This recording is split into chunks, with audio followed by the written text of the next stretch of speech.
नमस्कार साथियों, bike coffee channel पर फिर से आप लोगों को और एक नए वीडियो में स्वागत है। आशा करते हैं कि आप लोग अपने जीवन में खुश होंगे, मस्त होंगे और मजे में भी होंगे। हमने आज फिर बॉलीवुड के बैकग्राउंड से जुड़ी हुई और एक रियल किस्से से आप लोगों को रूबरू करवाने वाले हैं। बॉलीवुड के बैकग्राउंड में अनगिनत किस्से कहानियां छुपी हुई होती है जो कि आम जन तक नहीं पहुंच पाते हैं।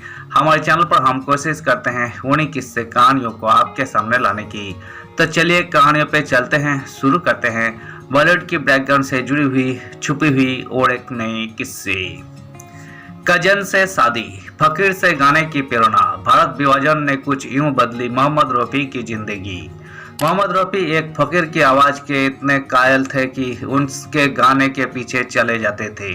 एक दिन उसने उन्हें आशीर्वाद दिया कि बहुत आगे जाओगे। उन्होंने जब सिंगर बनने की इच्छा जताई तो पिता ने एक कहकर मना कर दिया कि मिरासिया का काम है। फकीर के गाने ने किया मोहित। मोहम्मद रफी के बेटे शाहिद डायरेक्टर उमेश शुक्ला के साथ मिलकर अपने पिता की बायोपिक बनाने का प्लान कर रहे हैं।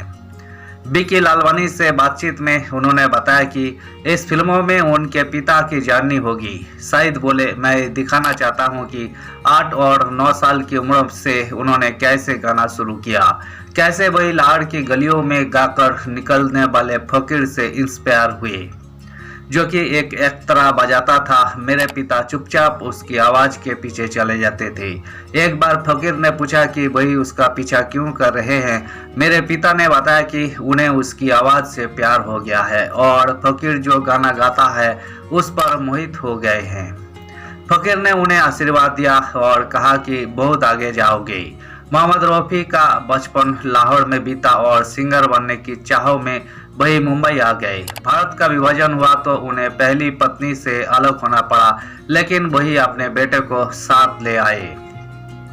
उनके बेटे शाहिद ने एक पॉडकास्ट में बताया कि उन्हें काफी समय तक नहीं पता था कि उनके बड़े भाई की मां कोई और है। शाहिद ने यही भी बताया कि पिता ने फकीर से गाने की प्रेरणा ली थी।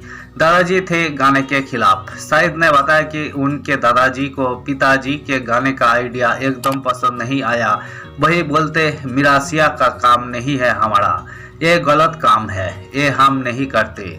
शाहिद बताते हैं उनकी दादी सपोर्टिव थी। वही बोलती, तू फिक्र मत कर, मैं संभाल लूंगी, लेकिन दादाजी इसके खिलाफ थे। एक पंजाबी फिल्मों में उनकी आवाज सुनने के बाद वही शांत हो गए और बोले, संगीत की जीत हुई।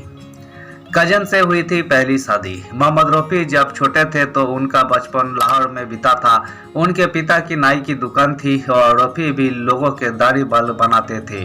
1940 में फिल्मी दुनिया में करियर बनाने के लिए वही मुंबई आ गए थे। 1945 में भारत विभाजन हुआ तो वही इंडिया में रहना चाहते थे और उनकी पत्नी बसीरा लाहौर में। इस वजह से दोनों अलग हो गए। शाहिद ने बताया, वही डैड की रिश्तेदार थी, वही उनकी कजन थी। वही भारत नहीं आना चाहती थी। डैड ने उनसे कहा कि भारत आकर उनके साथ रहे, लेकिन उन्होंने मना कर दिया। तो डैड ने कहा, ठीक है, फिर मेरा बेटा मुझे दे दो। शाहिद ने बताया कि उन्हें काफी बात तक नहीं पता था कि उनके बड़े भाई की माँ कोई और है।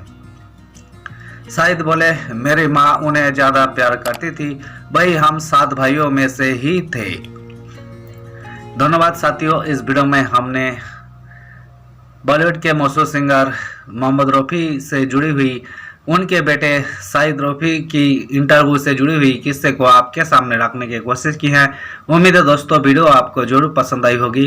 वीडियो पसंद आए तो लाइक कर दीजिएगा। चैनल पर नए आए हैं तो प्लीज एक सब्सक्राइब कर दीजिएगा। मिलते हैं नेक्स्ट वीडियो में। धन्यवाद।